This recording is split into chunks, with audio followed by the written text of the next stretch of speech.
Hi, I'm Meshal Malik, and you're watching Indus Special.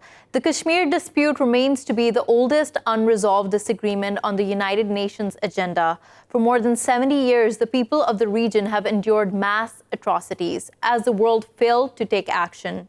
Even after the United Nations released two comprehensive reports in 2018 and 2019, citing the killing of more than 80,000 Kashmiris since 1989 in Indian-occupied Kashmir, the world, including the United Nations itself, still failed to bat an eye. But earlier this week, India scrapped Article 370, which granted Kashmir its special status and a degree of autonomy. India made this move unilaterally, completely disregarding the need for bilateralism, essentially destabilizing not only its relations with Pakistan, but the entire region. Pakistan has made it clear that it is ready and capable to meet any Indian adventure. However, given the nature of the dispute and how the lives of millions of Kashmiris seem more under threat now than ever before, Pakistan's Prime Minister Imran Khan has strongly urged the world powers to finally take a stand. But will the international community finally play a more active role? That's our discussion for today. We welcome to this show today James Dorsey, a journalist, to us from Singapore. We're also joined by Dr. Patrick Butchard, who is an international law expert and lecturer at the Edge Hill University. He's joining us from UK. Thank you both for joining us and welcome to this show. Mr. Dorsey, now let me begin with you.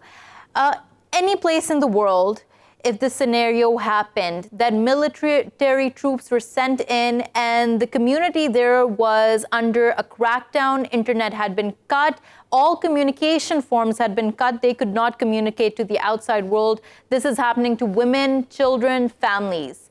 What would the world make out of this scenario? I'm not sure that it would be all that much different anywhere else in the world, certainly not in the world we live in at the moment. Granted, if you look at the West Bank and the Gaza Strip, Palestinians are not under lockdown, but have been so in the past. And what you've seen there is unilateral U.S.-backed moves to alter the legal status of Jerusalem or the Golan Heights, with the international community basically doing very little. The Americans have been silent until now about the Indian moves in Kashmir. But that doesn't take away from the fact that Kashmir is considered to be a nuclear flashpoint. Now, should the world be worried? Of course the world should be worried. The world should be worried not only because it's a nuclear flashpoint, but it should also be more worried on moral grounds and on what we're seeing is a shifting across the globe in terms of what are diplomatic norms and the way that you try and resolve these conflicts. Fact of the matter is, this is, in a sense, becoming the new normal. Right. Dr. Butchard, now before I go on with my questions about the legal aspect of it, what international law says about it, I'd like to play a sort of the Azad Jammu and Kashmir president. Let's take a listen to it. The entire nation is united, and that they are outraged by the steps that have been taken by India against the people of Jammu and Kashmir, against the people of Azad Kashmir, and against Pakistan, because India is escalating the situation. Second, I would say that the message from the parliament, message from the people of Pakistan, there was a Corps Commanders Conference as well, from all segments of society to India, is that Kashmir issue cannot be wiped off after its aggression and after its offensive against the people of Kashmir. India is trying to change demographic composition of the territory, but this is in violation of international law, the 4th Geneva Convention, and other laws. So, Dr. Butchard, as you heard there, the president of Azad Jammu and Kashmir saying that India is attempting to change the demographics of that area, and that is in violation of international law. Give us a sense of that. What does international law say about it?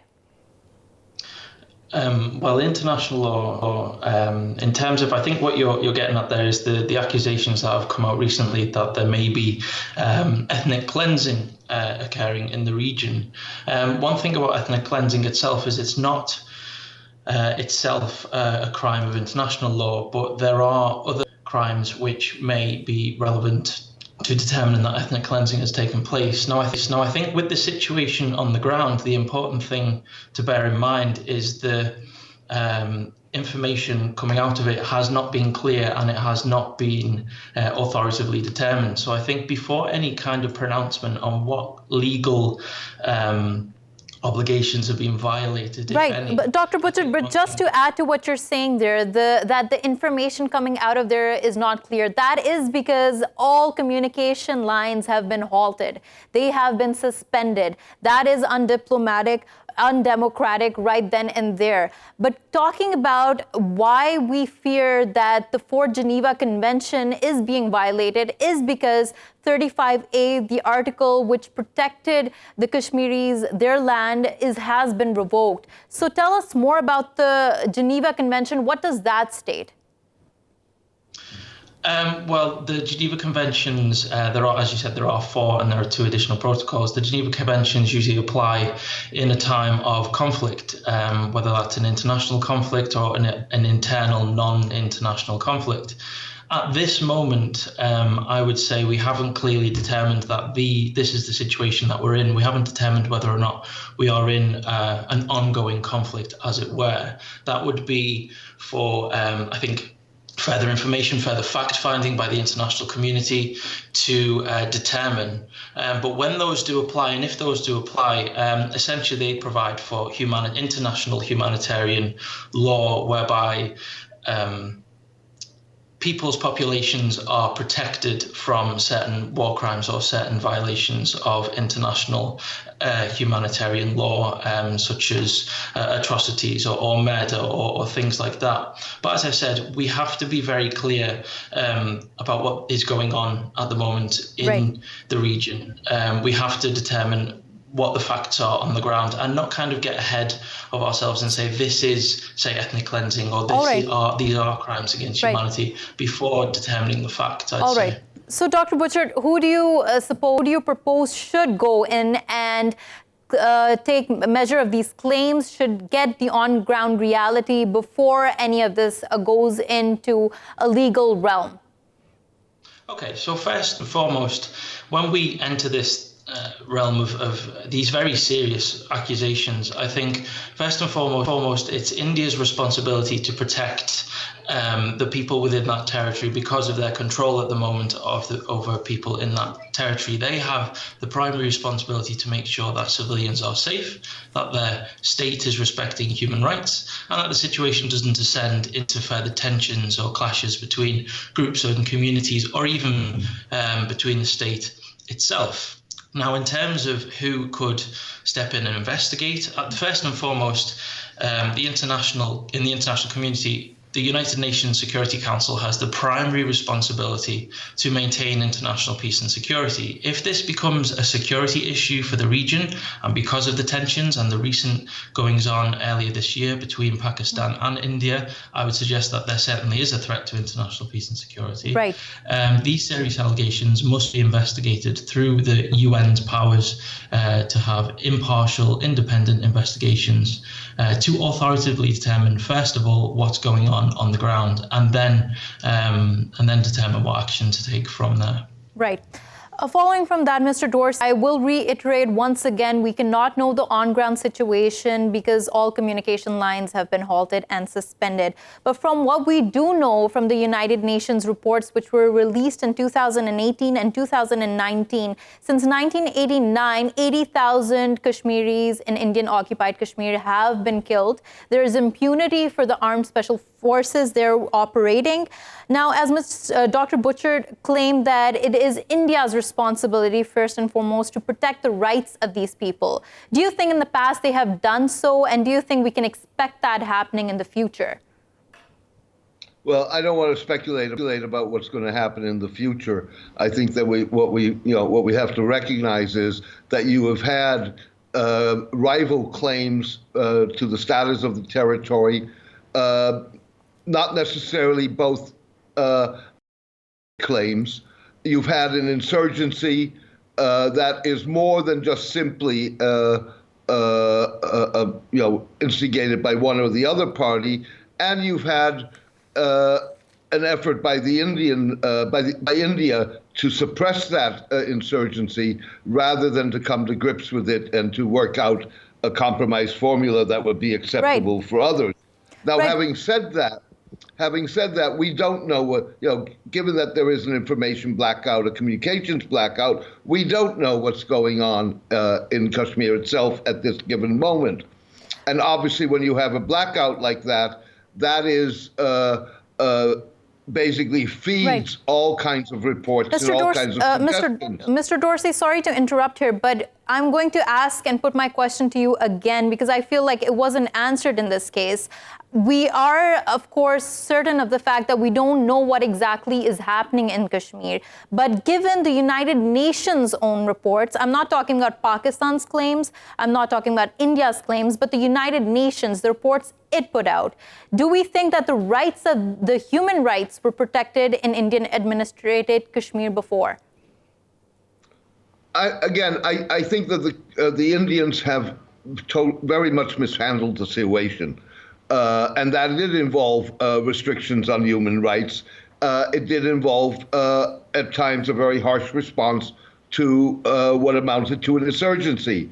It's highly likely that if you are going to have protests of whatever sort in Kashmir at this point, the Indians are going to respond with a firm hand. Right.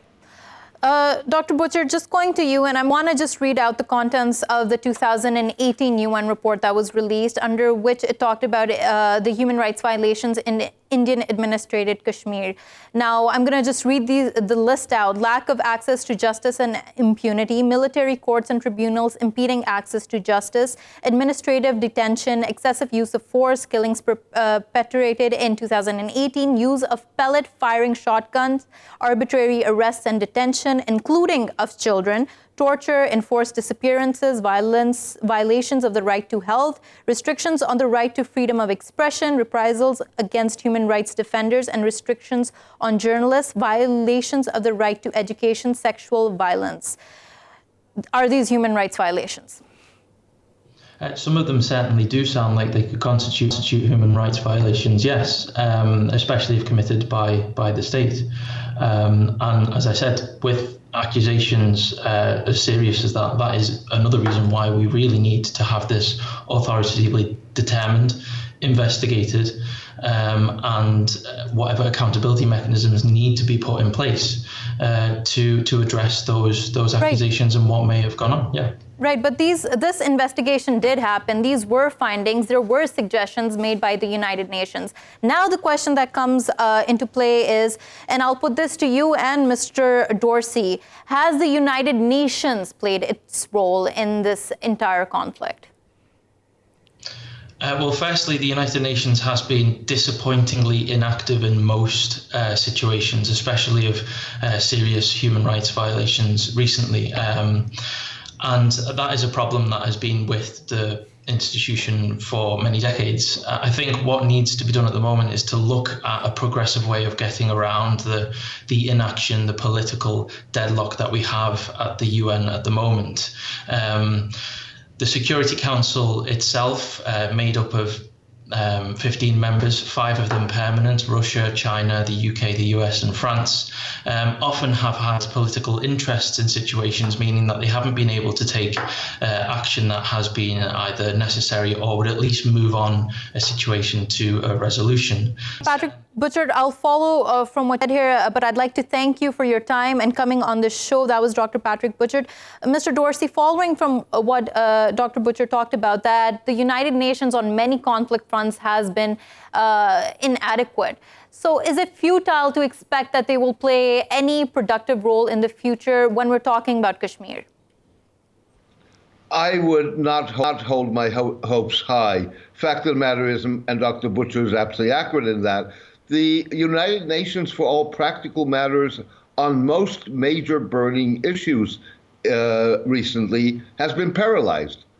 And it's been paralyzed by the global geopolitical struggle that is taking place between the United States on the one hand and Russia and China on the other hand. And obviously it's been complicated by strains in the relationship between the United States and Europe. There is no reason to believe that that paralysis would not extend to the Indian or to the Kashmiri issue unless you really got a serious escalation, military or otherwise, that would make some sort of intervention by the UN, politically or otherwise, inevitable. So is it that the United Nations is in a state of inertia until it gets to the point when people's and the entire region's security is at risk? I think the United Nations is in paralysis, or almost paralysis, as long as you do not have a cooperative relationship, or at least a lessening of the rivalry between the Americans on the one hand and the Russians and the Chinese on the other. Right now, you almost have like a Pavlov reflex in which these great powers are responding to each other. If one says yes, the other's going to say no, and you almost know that for sure. Right. Thank you. On that note, Mr. James Dorsey, joining us from Singapore and taking out the time to talk to us. Now we're joined by Mr. Andrew K.P. Leung, who's an analyst joining us from Hong Kong. Thank you so much, Mr. Leung, for joining us. Now, while we're talking about the escalation of tensions between India and Pakistan when it comes to Kashmir, India scrapping Article 370, 35A, it's taken away Kashmir's right to a certain degree of autonomy. Now, how would you say this is destabilizing not just relations between India and Pakistan, but the entire region? Well, this is certainly the culmination of decades of conflict over Kashmir. I mean, this is not a new problem. It's been going on for a long, long time. But now the problem has come to a head because the Article 370, granting a degree of autonomous governance to the Kashmir region, has been suddenly rescinded without prior consultation. And then, of course, the very reason why that Kashmir has been given this special status is a recognition of the special characteristics, the kind of religion, the kind of different communities in that area. But for that kind of special treatment to be unilaterally withdrawn ignores the fact that this is a ticking time bomb. So this is not really sustainable if you do not consult the people in that area and then imposing a sudden change on them and using kind of totalitarian kind of methods, stopping all the internet in advance so that they can't communicate and without prior consultation. I don't think that that's very sustainable. In fact, that of course, apart from territorial disputes, I think from the point of view of China, and this does not immediately affect the kind of border disputes. But then on the other hand, China does not condone this kind of unilateral treatment because any kind of instability in that area is bound to affect China's interests as well. Right. Right. So following from this, what can we expect China to do? What active role will it play? Should we expect that from it? No, I think that like so many other problems around the world, I think that China's position has always been not to use force, not to use coercion, but to promote kind of dialogue and diplomatic means and so on and so forth. But if you look at the problem, as I said, I mean, that problem has been going on. It's a special community. The Muslims there they have their own particular neighborhood, their particular kind of religious beliefs, and there's a very closely knit community. So it's even different from the Muslims within Pakistan, because the Kashmir Valley, for example, has a very distinct characteristics, and all these characteristics must be recognized. Now, I think that there were talks in the past about referendum, so the possibility exists of just ask the people what they want. But I think that the problem is that somehow India is lumping the the Kashmir Valley, together with the Jammu region, which is, of course, the Hindus. Mr. Leung, on that thought, you have mentioned that there was a possibility for a referendum. That was after India approached the United Nations Security Council in 1948, and the United Nations Security Council stated that there should be a free and fair, impartial plebiscite in Kashmir. That is something that Pakistan still continues to fight for, but with the scrapping of 370A, this article, 370 and 35A, this article, that choice has been taken away. We're also joined by Mr. Matthew Bryza, who's a former U.S. diplomat from Istanbul. Mr. Bryza, now, as we're talking about what's happening in Kashmir, there are many claims that this is in violation to the Geneva Conventions, the Fourth Geneva Convention, several UN resolutions. Now, what can we expect world powers to do in this regard? What role can we expect them to play? I think much of the initiative will lie with Washington, or it should, but in a negative way, because Washington has been very hands-off when it comes to both relations between India and Pakistan in general and Kashmir. And the parties had hoped Washington might be more involved. President Trump even had said at one point that he would maybe volunteer to be a mediator, but nothing happened. I hope that what the President Trump's sort of off-the-cuff proposal suggests that maybe the U.S. will get involved right now, because this is such an important conflict. I mean, India-Pakistan relations, as everybody knows, two nuclear-equipped powers. This change in the status of Kashmir can lead to all sorts of demographic changes on the ground that will lead to tension and could lead to conflict. So I hope that the world will do more than just stand by. For now, they're just observing. As you say, these UN General Assembly resolutions appear to be in violation. This appears to be a one-sided abrogation of the Constitution or constitutional articles in India, and that is a serious legal problem. Right. Albeit a domestic one. Right. Mr. Bryza, now I'm going to put this question to you and Mr. Leung. I'd like you first to respond to it. As our earlier guest said, that since there is a complete crackdown on freedoms within Kashmir, there's no way to exactly know what is happening at this point in time. There's no way to exactly affirm if there are all these violations that are happening. There should be an independent fact-finding mission out there. But as it was also stated before, that the United Nations seems to be completely inadequate when it comes to dealing with such situations. On who does the onus rely at this point in time to go out, put some pressure, try to investigate at least what is happening within Kashmir? Well, again, going back to what I said before, I think the United States should be playing a role as such a powerful nation, and the European Union should be involved, even though it's outside of the geographic region directly, because what happens between India and Pakistan really matters to everybody. It matters for stability in South Asia, in Central Asia. It matters for global trade. It matters for a whole variety of reasons. So the entities on the international stage that do have power and that have historically cared the most about human rights and violations thereof are the United States and the EU, and they need to step up now. Right. Mr. Leung, same question to you.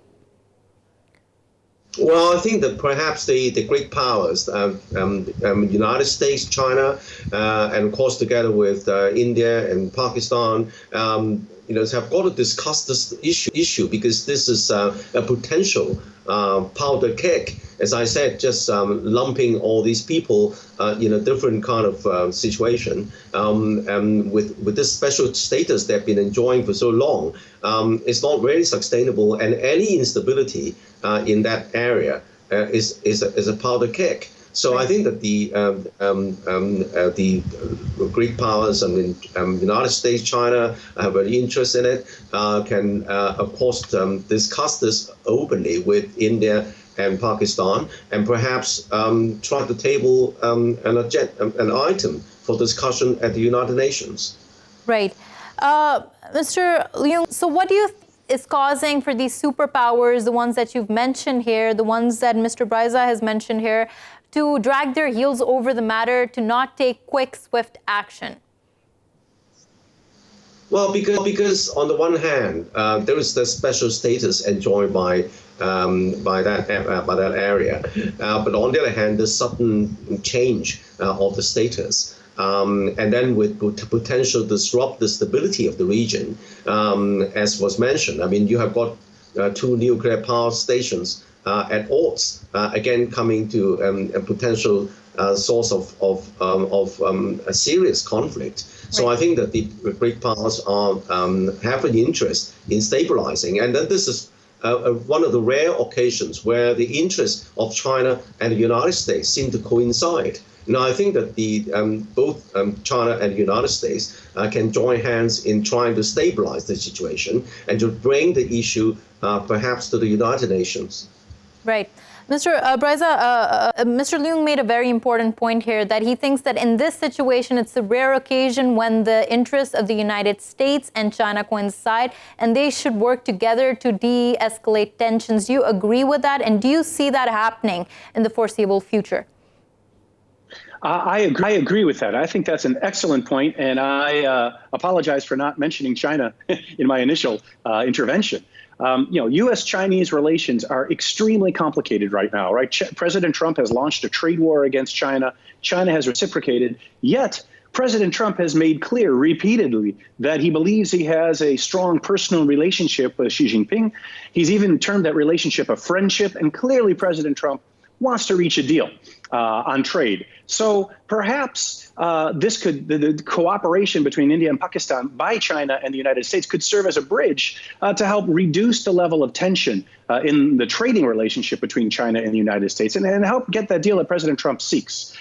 If I may add, too, why the great powers aren't getting involved is because this is a very complex issue legally, right? It's a conflict, international conflict nested within one country at the moment, India, meaning the change in the constitution. This is a domestic issue, but it has international ramifications. And for policymakers, it's so difficult to work through all the legalities that I think it's just going to take them a while they're diverted toward other problems in the region. Right. But Mr. Bryza, just a last question to you before I let you go. Is it that it's such a complicated issue? I mean, on one hand, it is. Of course it is. The history shows that. But as we speak right now, and as various reports have been compiled before, there are grave human rights violations there. So it's a humanitarian crisis also in Kashmir.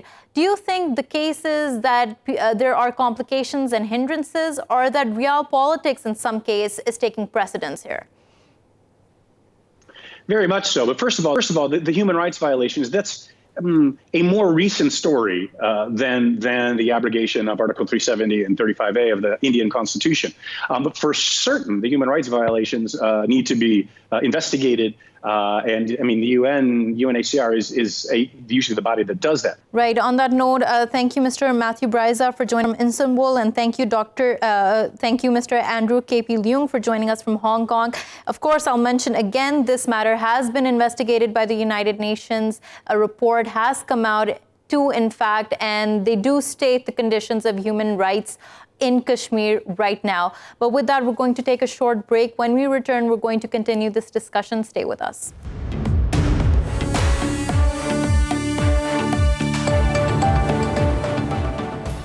Welcome back to Indus Special. While we continue our discussion regarding the role of the international community when it comes to Kashmir and the crisis that is ongoing in that region right now.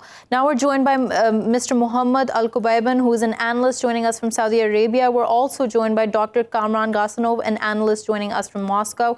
Thank you both for joining us and welcome to the show. Mr. Qubaiban, I'd like to begin with you. Now, what role do you think that the international community and the OIC specifically should play when it comes to Kashmir right now? What I think is that if we favor the OIC, it will be a lot better since Pakistan is an Islamic country, and the Kashmiris have a lot of population as a Muslim countries. Though I may agree the United Nations has played some role, but I thought they will not play as good role as the OIC. This is number one. Number two, the United Nations, I mean, we've been experiencing quite sometimes either with the Yemen conflict or with the Palestine and Israeli conflict, they were not doing such as they're supposed to do. That's number two.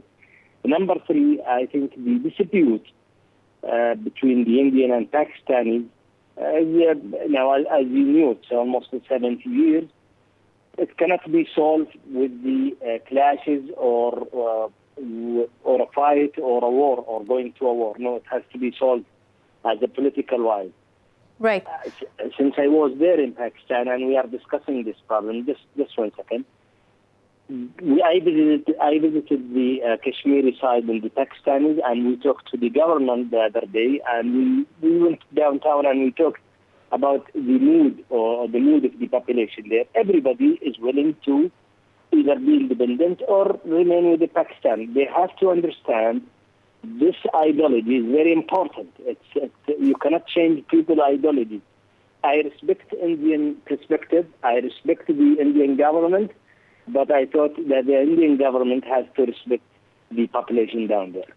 Right. Seeing the situation in Kashmir unfold, we are witnessing the violation of UN resolutions. We are witnessing grave human rights violations. As you said, that the Indian side must be respected. But do you think that they're respecting the will of the Kashmiri people at this point in time?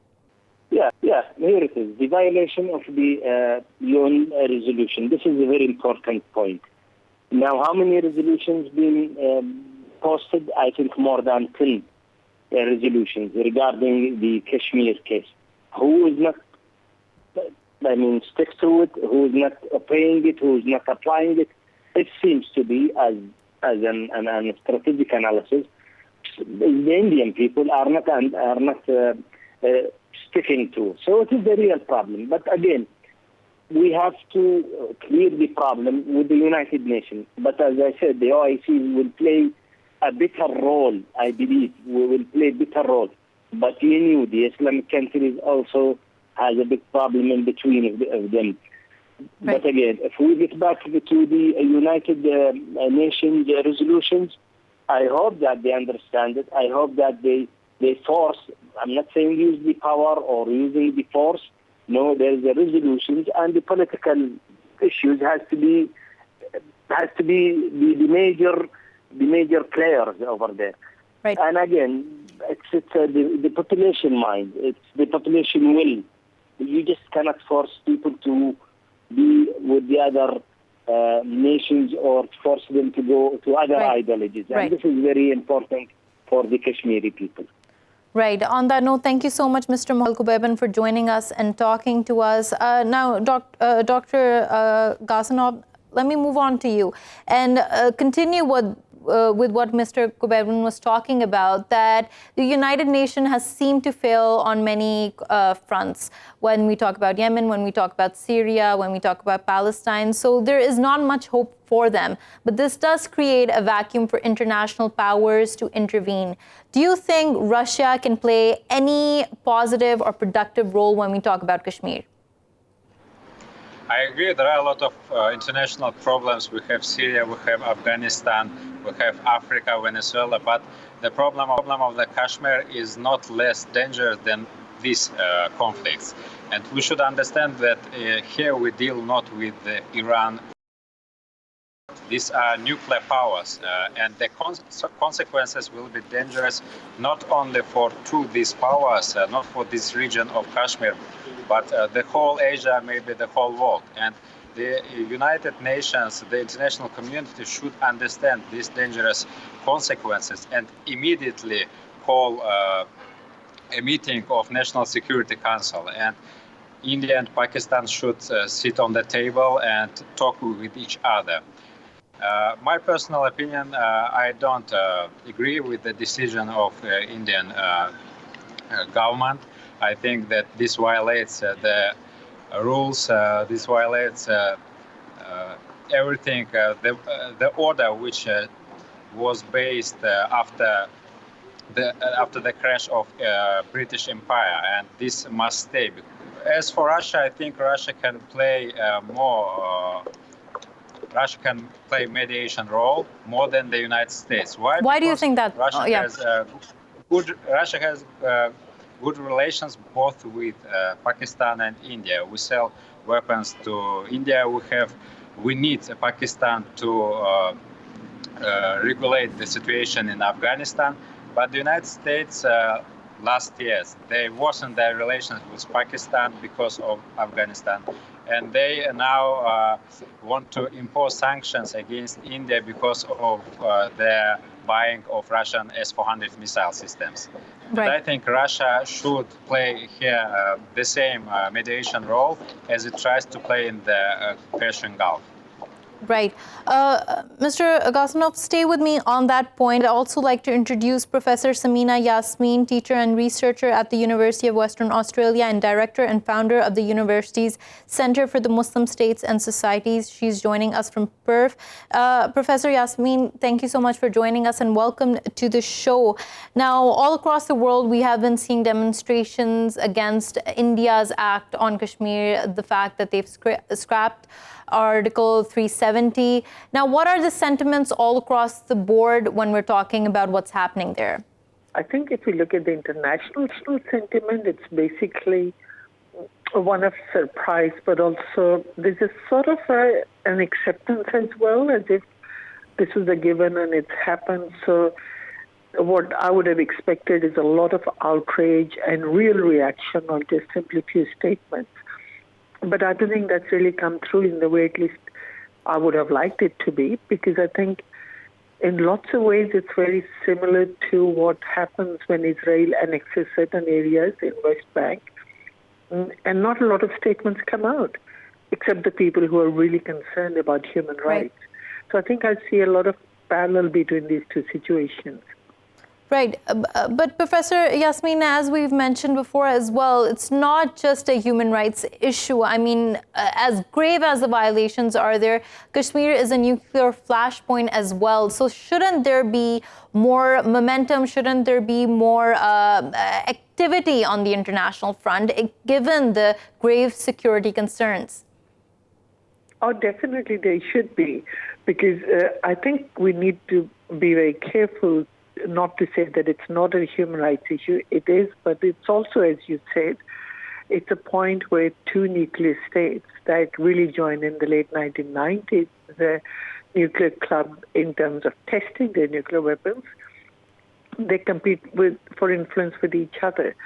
So at this stage, when India has unilaterally really changed the whole scene, effectively done away with Article 370, and effectively also occupied the territory without even keeping the facade of any special relationship with the state of Jammu and Kashmir, the Pakistani government and people who have been very committed to this idea, admittedly at different times it has been different, but I think they wouldn't accept that.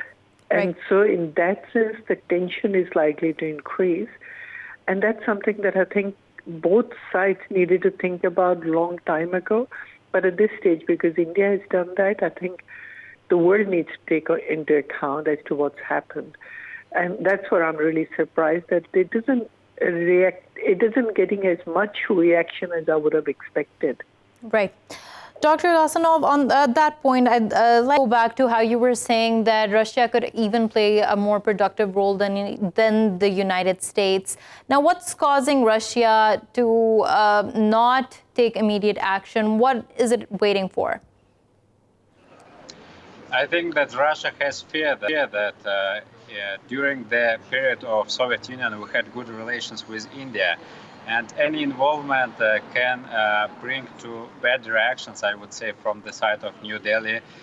But recent years, I noticed that we have improved our relations with Pakistan.